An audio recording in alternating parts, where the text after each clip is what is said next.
Taqiyuddin Abu Bakar bin Muhammad ibni Abdul Mu'min al-Khisni al-Husaini al-Dimashqi al-Syafi'i rahimahullah ta'ala wa sahibul kitab Ihya Ulumuddin Syekh al-Imam Hujjatul Islam Abi Hamid Muhammad bin Muhammad al-Ghazali radhiyallahu anhu wa nafa'na bihima wa bi ulumihima fid darain.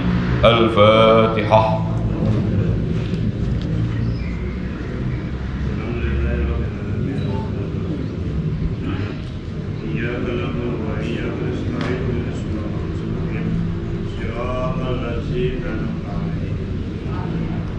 ثم إلى حضرة شيخنا وأستاذنا ومعلمنا ومهذبنا مربنا مرشدنا ماما عبد الله بن محمد نور بن محمد إدريس سنة وصلى في جنيد الحافظ الحج جيم شيخنا في الدين والدنيا والآخرة صلى حضرات في حج محمد ستة من حسن البلوغ لجميع المقاصد والمراد والسلام والعافية في الدين والدنيا والآخرة حبيب زيد بن إبراهيم سنة الحج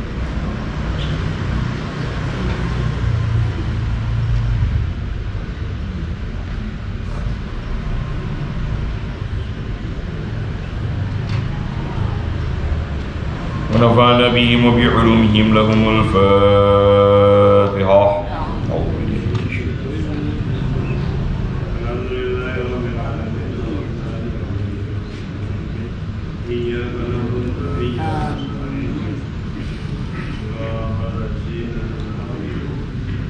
أعوذ بالله من الشيطان الرجيم. بسم الله الرحمن الرحيم.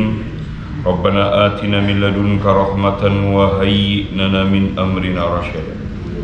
رب زدني علما وارزقني فهما. رب اشرح لي صدري ويسر لي أمري واحلل عقدة من لساني يفقهوا قولي.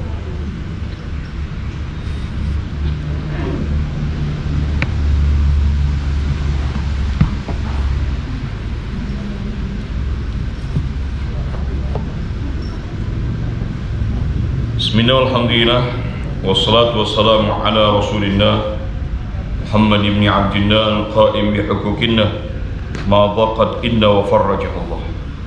Asyhadu an la ilaha illallah wahdahu la syarika lah wa asyhadu anna sayyidina Muhammadan abduhu wa rasuluhu la nabiyya ba'da. Allahumma salli ala nuril anwar wa sirril asrar wa tiryakil adiyar wa miftahi babin yasar Sayyidina Muhammadin al-Mukhtar wa alihi al-adhar wa ashabihi al-akhyar adada ni'amillahi wa ifdali. Kita lanjutkan pengajian Kifayatul Akhyar sampai pada bagian junub. Wa yahrumu 'alal junubi khamsatu asya'a. Kalau pada sebelumnya kita sudah membahas tentang apa yang diharamkan bagi wanita yang haid, maka saat ini kita membahas tentang apa yang diharamkan bagi seseorang yang junub. Qala Shannif rahimallahu nafa'ana bih wa bi ulumi fid daraini amina. Qala wa yahrumu 'alal junubi khamsatu asya'. Haram bagi seseorang yang dalam keadaan junub itu ada 5 keharamannya. Di dalam kitab Safinah disebutkan 6 keharamannya. Apa yang tidak disebut di sini nanti kita akan lihat. Meskipun tidak disebut bukan berarti tidak ada. Yang pertama, as-sholatu, sholat. Yang kedua, qiraatul Qur'ani, membaca Al-Qur'an. Yang ketiga adalah massul mushafi, menyentuh mushaf. Wa tawafu, yang keempat adalah at-tawaf, tawaf. Dan yang kelima, wal-lubthu fil masjidi, artinya berdiam diri di masjid. Apa yang tidak disebut di sini dan kemudian disebut di dalam kitab Safinah, yaitu masul mushafi wa hamluhu, hamlu, membawa Al-Quran. Sekali lagi, meskipun tidak disebut hamlul Quran, membawa Al-Quran, tapi yang dimaksud masul mushaf di dalamnya termasuk membawa Al-Quran. Jadi menyentuh Al-Quran dan membawa Al-Quran. Jadi pada hakikatnya tidak ada bedanya. Ini sama halnya ketika kita menemukan kasus di dalam kitab-kitab madhab Imam Syafi'i, terjadi perbedaan jumlah rukun sholat. Ada yang mengatakan 13, ada yang mengatakan 14, ada yang mengatakan 17. Tapi yang mengatakan 13 dan 14 serta 17 sebenarnya sama. Apa bedanya? Yang 13 tidak menyebut tumak ninah tapi sudah masuk di dalamnya.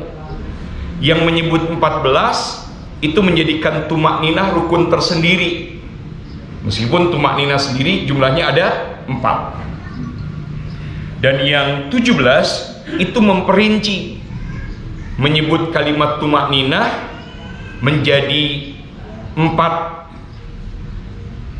tumak ninah, itu dirinci. Jadi apa namanya, tidak ada apa namanya, tidak ada merincinya, itu tidak ada apa namanya, tidak dimasukkan dalam satu rukun, tapi diperinci satu persatu. Itu yang kemudian membedakan. Intinya meskipun terjadi perbedaan jumlah, tapi maknanya sama. Termasuk hal ini. Jadi nggak ada perbedaan antara kitab Safinah dengan kitab Matan Ghayah wa Takri. Kita lanjutkan. Summiyal junubu bidzalika, disebut junub dalam hal ini la li'annahu yab'udu bil janabati an hadhil asya, sebab janabah itu menjauhkan dirinya dari 5 perkara. Di perkara ini, jadi karena dia junub, maka dia terhindar, tidak mampu melakukan kelima perkara ini. Yaitu apa? Yaitu sholat, membaca Al-Quran, menyentuh mushaf. Saya ulangi lagi, makna mushaf di sini artinya adalah setiap apapun yang ditulis di situ Al-Quran. Meskipun hanya 1 lembar, naam, meskipun hanya 1 lembar, dan kemudian di lembar tadi ditulis ayat Al-Quran, disebut mushaf. Karena tidak sedikit masyarakat yang menganggapnya bahwa mushaf itu adalah Quran. Jadi menyentuh Al-Quran. Oh, kalau kertas ada tulisan Al-Quran nggak apa-apa, itu bukan mushaf. Mushaf itu apa saja makutiba fihil Quran, yang ditulis itu ayat Al-Quran disebut mushaf. Makanya disebutnya mushaf. Di mana penjelasan ini didapatkan? Bapak bisa merujuknya dalam kitab At-Taqrirat As-Sadidah fil Masail Mufidah. Di situ sebutnya al-mushaf ma kutiba fihil Quran, yang dituliskan di situ ayat Al-Quran. Nah, itu menjadi penting. Berikutnya, amma tahrimus shalah, diperinci mulai satu persatu. Adapun haramnya sholat, fabil ijma'i, keharaman sholat itu disepakati oleh seluruh ulama. Tidak ada ulama yang berbeda pendapat terkait dengan keharaman sholat bagi yang junub. Oh, yang junub nggak boleh sholat, haram hukumnya sholat. Mau sesoleh apapun dia, sesolehah apapun dia, yang namanya junub tidak boleh sholat. Saya mau sholat nih, kenapa? Karena sudah istiqomah sholat, nggak bisa, haram hukum. Yang berikutnya ini tidak disebut di dalam bab yang haid, tapi sempat dijelaskan. Wa maknaha, wa fi maknaha, dan terkait dengan makna sholat, sujudut tilawati wa syukri, termasuk di dalamnya tidak diperkenankan bagi yang junub sujud tilawah, tidak juga diperkenankan sujud syukur. Nggak boleh sujud tilawah, nggak boleh juga sujud syukur. Kenapa? Karena keduanya kas sholat, sama seperti sholat. Kalau disebut kas sholati, sama seperti sholat, berarti prasyaratnya harus juga terpenuhi. Nggak boleh orang yang sujud syukur dan sujud tilawah tidak menutup aurat. Tidak boleh sholat ya orang yang kemudian sujud tilawah dan sujud syukur tidak berwudu sebelumnya. Adapun tata caranya ada dua pendapat. Kalau tata caranya dua pendapat, Pak. Ada yang memulainya dengan takbir dan mengakhirinya dengan salam, ada yang langsung sujud. Nah, terkait dengan hal ini memang terjadi perbedaan pendapat di kalangan para ulama Syafi'iyah. Jadi ada yang dimulai dengan takbir dan diakhiri dengan salam karena kalimatnya kas salati. Ada yang tidak dimulai dengan takbir, diakhiri dengan salam, langsung sujud. Keduanya maknanya sama, dan saya menemukan keduanya dilakukan oleh ulama yang sama. Jadi kami pernah melihat ulama yang sama melakukan dua hal yang berbeda. Itu menunjukkan atau sedang mengajarkan kepada murid-muridnya bahwa kedua hal ini dibolehkan. Boleh memakai takbir dan salam. Kalau memakai takbir berarti diakhiri dengan salam, Pak. Jangan pakai takbir nggak pakai salam. Kalau udah pakai takbir berarti akhirnya harus pakai salam. Tapi ada yang nggak pakai takbir, nggak ada pakai salam, Pak. Begitu. Kalau bapak yang kebanyakan bapak dengar pakai takbir pakai salam, ya, langsung ya, langsung sujud, Pak ya. Tapi ada yang pakai takbir, ada yang pakai salam. Kayak melihat sendiri Habib Zain bin Ibrahim Smith itu pakai takbir dan pakai salam, Pak. Karena maknanya kas sholati. Nggak usah diperdebatkan terkait dengan sholat. Pokoknya orang junub haram sholat, selesai. Berikutnya, wa amma tahrimul qiraati walau ayatan au harfan. Oh, kalimatnya udah jelas itu. Adapun membaca Al-Quran meskipun hanya satu ayat, Nun, satu ayat, walau ayatan au harf, satu ayat, au harfan, satu huruf. Ini satu ayat sekaligus satu huruf. Nun, satu ayat sekaligus satu huruf. Nggak boleh, tidak boleh. Haram, haram. Sawa'un asarra au jahara idza nataqa bilisanihi. Nah, ini kalimatnya menjadi penting. Apakah bacaannya dipelankan, disirkan? Sir itu maknanya dibaca tapi terdengar oleh telinga sendiri, itu minimal. Itu disebut sir. Jadi membaca sir itu di dalam bacaan Al-Quran, khususnya misalnya sholat gitu ya. Kalau menyebut kalimat sirron, itu artinya dibaca tapi terdengar oleh telinga. Sholat subuh itu jahron, jadi dibaca dikeraskan. Sholat zuhur itu sirron. Sirronnya berarti dibaca, cuman bukan di dalam hati. Dibaca minimal terdengar oleh telinga sendiri. Di sini sebutnya sawaun asarra au jahara. Apakah dibacanya perlahan atau dibacanya jahara, dikeraskan? Idza nataqa bilisanihi, idza nataqa bilisanihi, jika dia mengucapkan dengan lisannya. Dengan kata lain, kalau dibacanya di dalam hati nggak ada masalah. Yang haid baca Quran dalam hati, nggak diucapin. Haram nggak? Nggak haram. Yang haram itu kalau diucapkan. Makanya beberapa anak yang sedang menghafalkan Al-Quran, mereka kemudian bertanya, bolehkah mengulang bacaan Al-Quran dengan cara dibaca di dalam hati? Nggak ada keharaman, Pak. Tidak ada keharaman, asal dibacanya di dalam hati. Tapi pengen ngucapin nggak boleh, meskipun sirran. Nah, meskipun sir tidak diperkenankan. Bagaimana kalau bibir saja yang bergerak tapi yang baca hati? Khawatir terucap.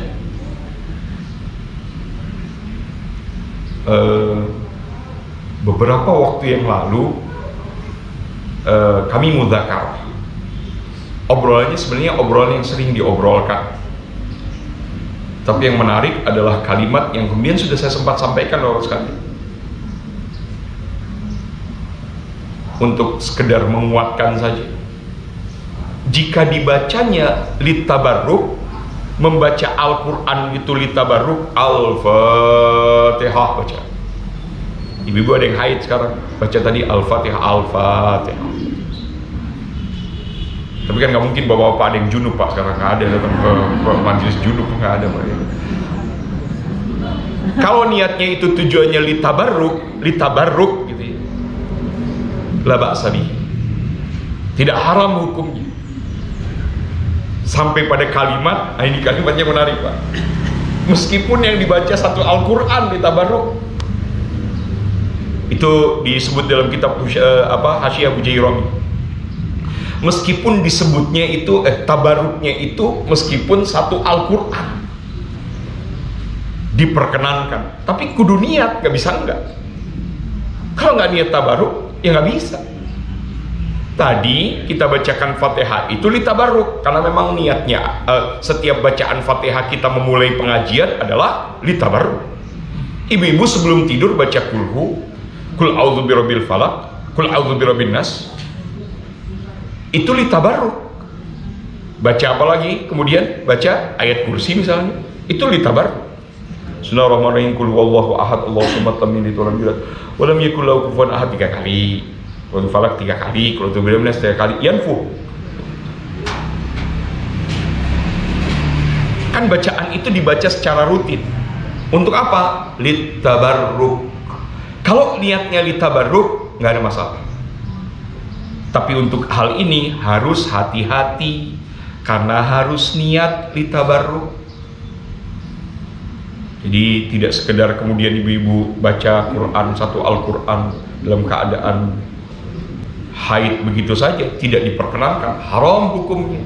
Hanya sebatas litabarruk, la ba'sa bihi, nggak ada masalah.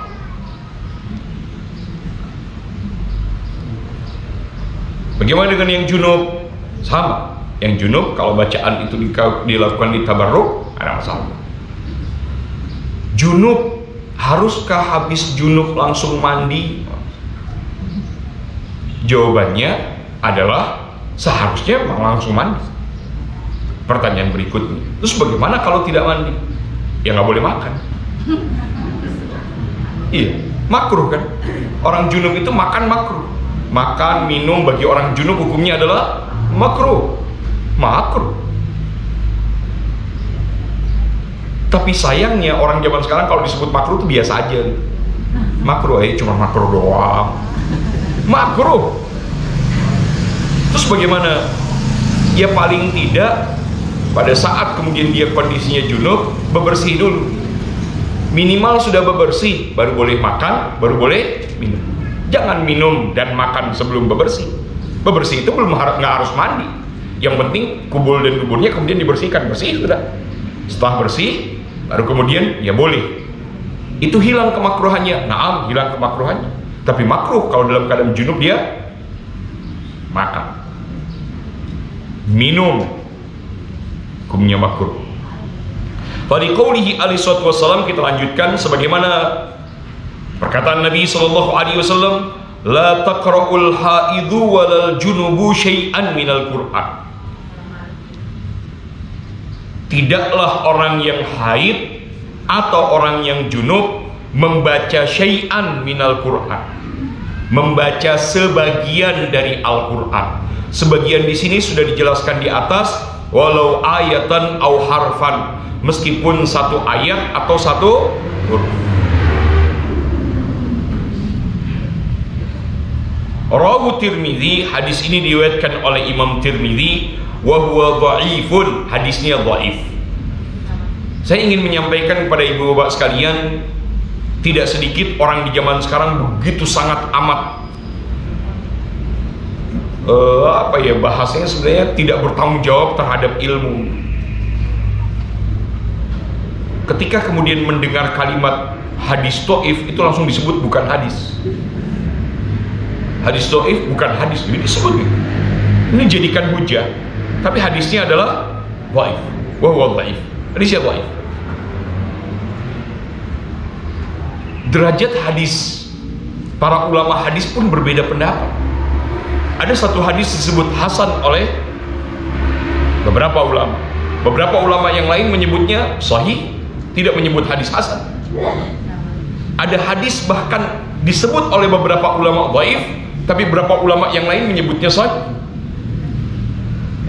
Ada orang nggak pernah belajar hadis, baru ngaji kemarin, baru rajin ngaji seminggu, tiba-tiba langsung nanya hadisnya sahih apa enggak ya? Ini masalah. Itu masalah zaman sekarang. La ilaha illallah. Jadi hadis dhaif itu bukan hadis palsu. Astagfirullahaladzim. Kudu ngaji itu, kudu ngaji. Kalau nggak begitu berbahaya. Dia akan terus menyebarkan kalimat itu. Hadis sahih palsu, sahih sama dengan palsu.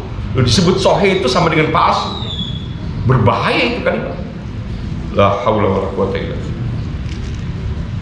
Wa hujja li tahrimi bi qauli Ali radhiyallahu anhu. Oh ya, satu lagi.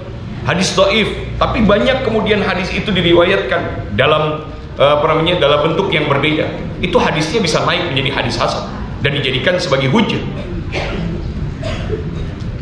Wa hujja li tahrimi bi qauli Ali radhiyallahu ta'ala anhu.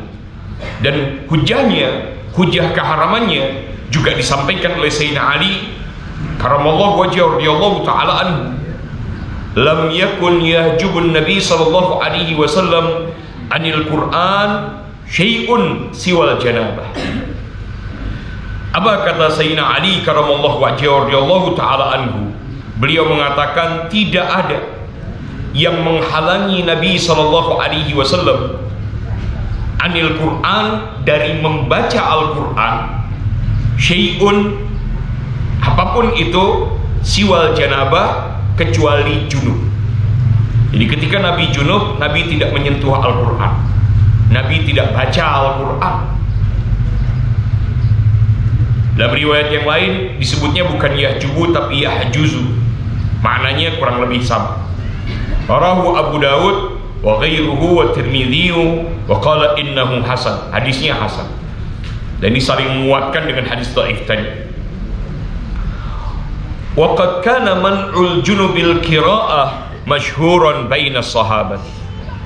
Dan larangan orang junub membaca Al-Quran itu sudah masyhur di kalangan para sahabat Nabi sallallahu alaihi wasallam, sehingga kita tidak temukan orang yang junub sejak zaman Nabi sallallahu alaihi wasallam itu membaca Al-Quran, karena memang tidak diperkenankan.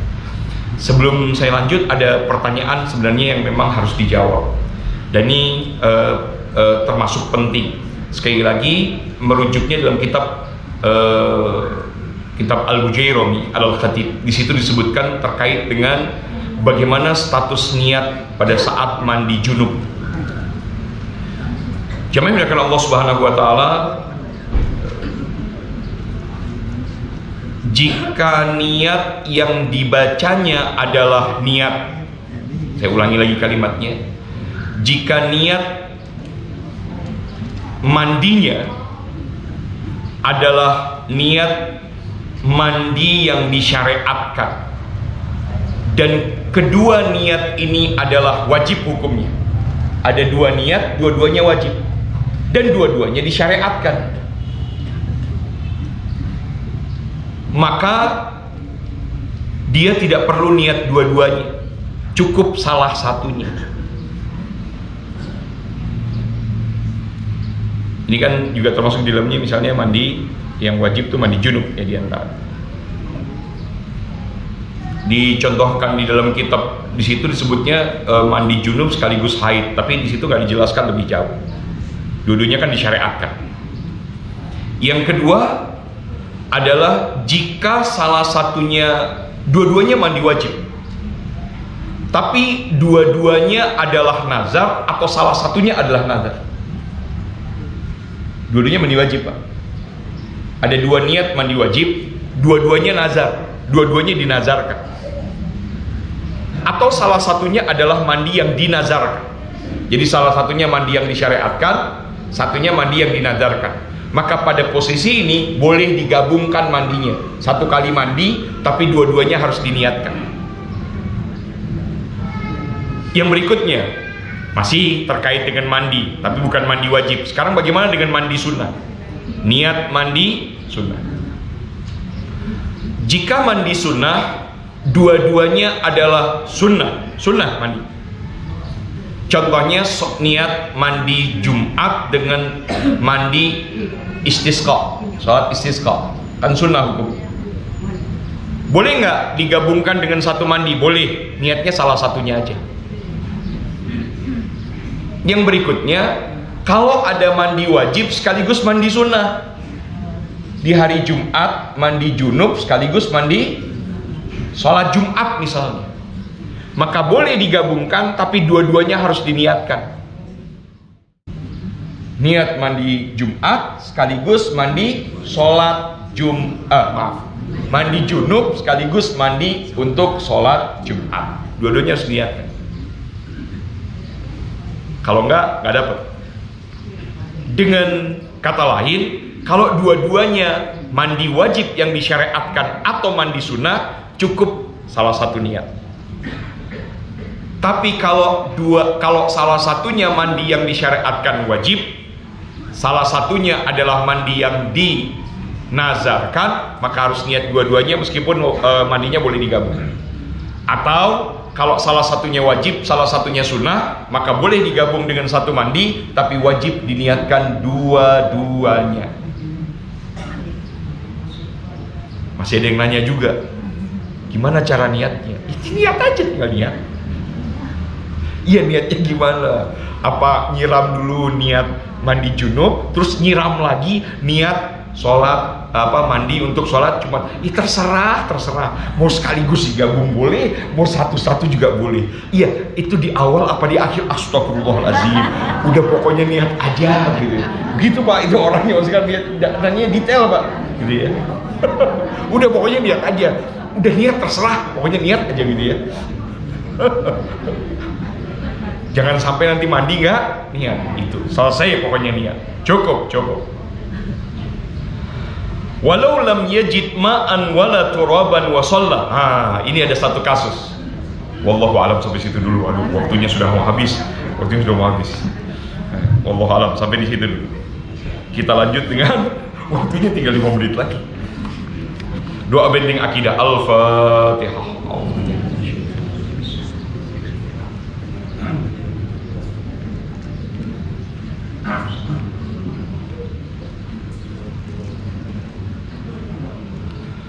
Bismillahirrahmanirrahim. Allahumma salli ala sayyidina Muhammadin wa alihi wa sahbihi ajma'in. Allahumma arzuqna imanan qawiyan wa yaqinan sadiqan wa i'tiqadan jazima. Allahumma arzuqna imanan qawiyan wa yaqinan sadiqan wa i'tiqadan jazima. Allahumma arzuqna imanan qawiyan wa yaqinan sadiqan wa i'tiqadan jazima. Allahumma iftah lana futuhal arifin. Allahumma iftah lana futuhal arifin. Allahumma افتح لنا فتوح العارفين. اللهم سلمنا وسلم ما معنا. اللهم فزنا واحفظنا ma ma'ana, Allahumma ballighna wa balligh ma ma'ana, Allahumma aqsimna wa aqsim ma ma'ana, Allahumma irfa' darajatina warfa' darajati ma ma'ana, inna du'a minkal ijabah, fastajib du'ana ya Allah ya Rahman ya Rahim, bi rahmatika ya arhamar rahimin, walhamdulillahi rabbil alamin. Kita lanjut Ihya.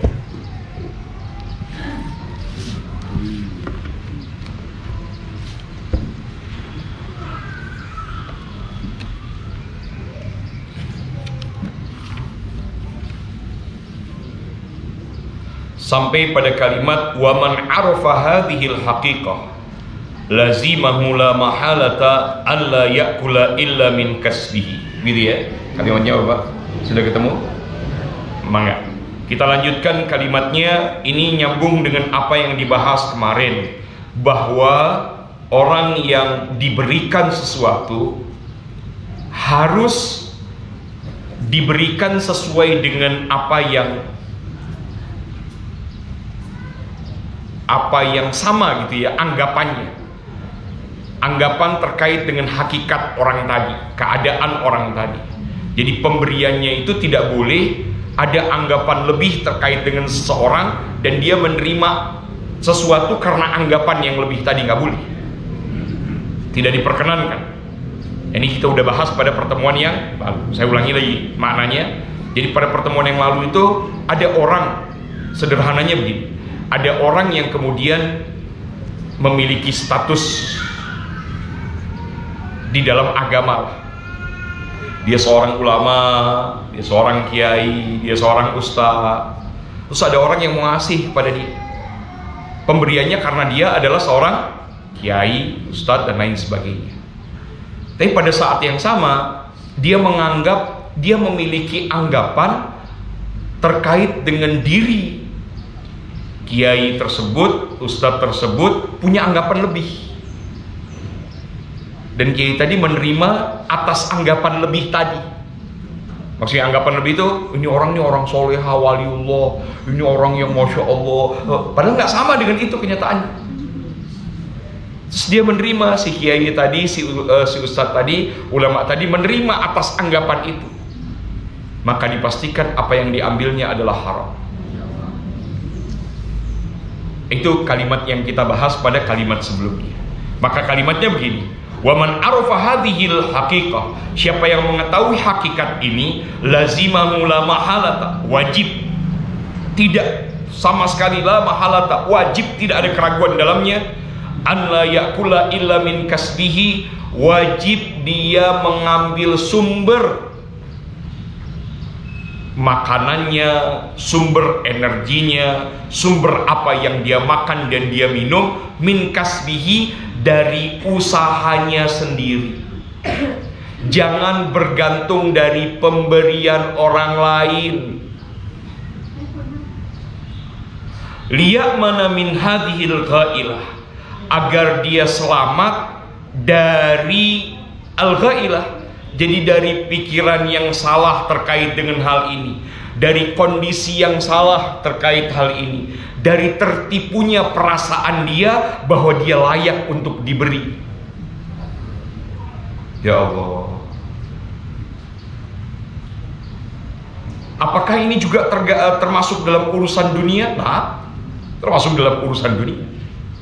Nggak boleh, tidak diperkenankan kita diberikan mengambil pemberian dari orang lain itu karena memang sesuatu yang seakan-akan menempel pada kita, tapi sebenarnya tidak, hakikatnya itu nggak ada pada kita gitu, seakan-akan nempel. Pakaiannya aja kayak pakaian ustadz, tapi bukan ustadz beneran, ustadz-ustadzan. Ngeri Pak kalau begini, ngeri Pak. Astagfirullahaladzim. Aula yakula illa min mali man ya'lamu qat'an annahu lawin kasyafa lahu auratu batinihi lam yamna'hu dzalika an muasatihi. Nah, ini kalimatnya. Atau dia boleh ngambil, dia boleh makan, dia boleh jadikan itu sebagai sumber makanannya atau minumannya, dia makan, dia minum, dia manfaatkan. illa min mali man ya'lamu qat'an, dari harta yang orang tadi tahu secara pasti, annahu lawin kasyafalahu auratu batinihi, kalau terbuka kondisi batinnya, terbuka keadaan dirinya secara jelas, lam yamna'hu dzalika an muasatihi, dia tidak memberi, dia pasti akan tetap memberi meskipun dia udah tahu, keadaannya, dia udah tahu kenyataannya, udah saling kenal Pak, udah saling kenal. Yang saya ceritakan kemarin, udah sama-sama pernah bareng hidup, nggak pernah bareng hidup, paling minimalnya udah pernah jalan bareng, ini udah pernah berangkat bareng nih, udah kenal. Karena bapak ibu-ibu kalau ingin kenal orang cukup aja diajak pergi, aslinya kelihatan. Karena banyak orang menyimpan asli dirinya di dalam kehidupan dan baru bisa kebuka pada saat perjalanan. Kelihatan semuanya, jelas kelihatan. Ini wajah bersinar. Ini bersinar. Apa biar aja? Apa? Biar saya bergeser. Apa? Iya. Jadi begitu. Kalau selama kemudian kita memahami atau sama-sama mengenal, sama-sama memahami, saling memberinya nggak masalah. Tapi yang jadi masalah ketika kita tidak saling mengenal, tidak saling memahami, kita punya anggapan lebih, atau kita dianggap lebih oleh orang dan kita menerima pemberian tadi karena anggapan itu menjadi masalah. Itu menjadi masalah. Termasuk di dalamnya pemberian dari sebuah amanah jabatan, kalimatnya gitu. Pemberian dari sebuah amanah jabatan yang jabatan tadi tidak permanen untuknya. Dia dikasih orang karena dia jadi gubernur, Pak. Jabatannya gubernur. Dia dikasih orang karena jabatannya sebagai kepala daerah misalnya. Atau nggak usah kepala daerah, kepala sekolah aja gitu. Nggak usah yang jauh-jauh dah contohnya. Tapi dia diberi ini karena statusnya sebagai kepala sekolah. Kalau dia sudah tidak jadi kepala sekolah lagi, dia tidak jadi gubernur lagi, dia tidak jadi wali kota lagi, dia udah nggak dikasih. Apa kata Nabi? Satu saat sahabat Nabi kemudian datang, ya Rasulullah, aku dapat hadiah. Nabi nanya, itu status hadiahmu itu karena kamu jadi wali kota, gubernur, atau iya Rasulullah karena saya jadi wali kota, gubernur? Gak boleh kau ambil. Kau harus kembalikan itu ke rakyat. Karena itu sebenarnya hakikatnya bukan untukmu, tapi untuk siapa? Untuk rakyatmu. Gak boleh diambil. Tapi kan banyak yang ngambil. Banyak yang ngambil. Boleh la ilaha illallah astagfirullahaladzim. Sampai begitu Nabi ngajarin. Jangan sampai kita memanfaatkan apa yang diberikan sama Allah sebagai sebuah status, itu dimanfaatkan oleh kita. Di puncak itu nggak sedikit Pak, ngaku-ngaku Habib, keliling dari satu rumah ke rumah lain, kasih dong itu jamnya, saya ini turunan Rasul. Ada yang begitu Pak. Dan pada hakikatnya mereka bukan turunan Rasul. Kalaupun ada, mereka adalah oknum. Sampai minta jam yang kita pakai diminta. Kalau kamu nggak ngasih, nggak berkah hidupmu. Lah, orang kan takut digituin. Astagfirullahaladzim. Inna lillahi wa inna ilaihi raji'un. Kita tutup dengan Hizbun Nasr al-A'da bi barakatil Fatihah. Al-Fatihah.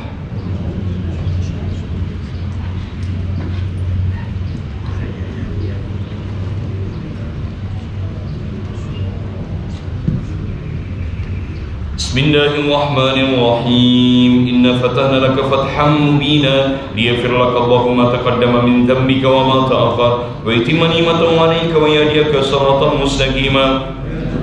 Wa in sarakallahu nasran 'aziza wa kana 'inda Allahi wajihan fid dunya wal akhirah minal muqarrabin. Wajjahtu wajhiya lilladzi fatara as-samawati wal ardh Bismillahirrahmanirrahim. Nasrullahi wa fathun qarib wa basyiril mu'minin. Ya ayyuhalladzina amanu kunu ansarallah kama qala Isa ibn Maryam lil hawariyin man ansari ila Allah. Qala al hawariyuna nahnu ansarullah. Allahu la ilaha illa huwal hayyul qayyum la ta'khudhuhu sinatun wa la nawm lahu ma fis samawati wa ma fil ardi man dhal ladzi yashfa'u 'indahu illa bi idhnihi ya'lamu ma bayna aydihim wa ma khalfahum wa la yuhituna bi shay'in min 'ilmihi illa bima sha'a. Wasi'a kursiyyus samawati wal ardi wa la ya'uduhu hifdhuhuma وهو العلي العظيم. بسم الله الرحمن الرحيم. لو أنزلنا هذا القرآن جملة رأيت خاسئا متصديا من خشية الله وتلك الأمثال نضربها للناس لعلهم والله الذي لا إله إلا هو عالم الغيب والشهادة هو الرحمن الرحيم. والله الذي لا إله إلا هو الملك القدوس السلام المؤمن المهيمن العزيز الجبار المتكبر سبحان الله عما يشركون. والله الخالق البارئ المصور والأسماء الحسنى يسبحون ما في السماوات والأرض وهو العزيز الحكيم. أعيذ نفسي بالله تعالى من كل ما يسمع بأذن ويبصر بعين ويمشي برجل ويبطش برجل ويتكلم بشفتين. حصلت نفسي بالله الخالق الأكبر من شر ما أخاف وأحذر من الجن والإنس وأن يحضروني عز جلاله وجل ثناؤه وتقدست أسماؤه ولا إله غيره. اللهم إني أجعلك من نور أعدائي وأعوذ بك من شرورهم وتحيلهم مكر مكائدهم. أطفئ نار من أراد بي عداوة من الجن والإنس يا حفيظ يا حفيظ يا كافي يا مهين. سبحانك يا ربي مع أعظم شأنك وعز سلطانك وأرفع مكانك. تواصلت بالله وبأسمائنا وبآياتنا وملائكتنا وأنبيائنا وبرسلنا والصالحين من عبادنا. حصلت نفسي بلا إله إلا الله محمد رسول الله صلى الله عليه وآله وسلم.